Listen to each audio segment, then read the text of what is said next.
ำลังขึ้นมั่งก็ไปบ้าน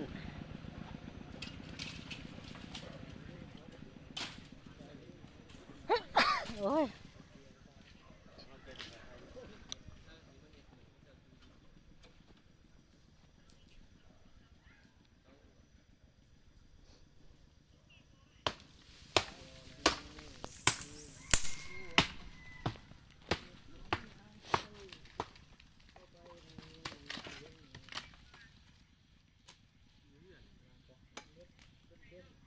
บ้างฮอดพุ่นอยู่บ่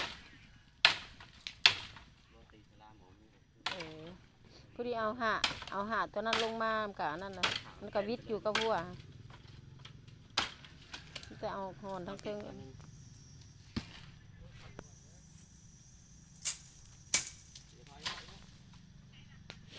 เอาทั้งเทิงลงมันกับเป็นเอาสิถือหัวลาน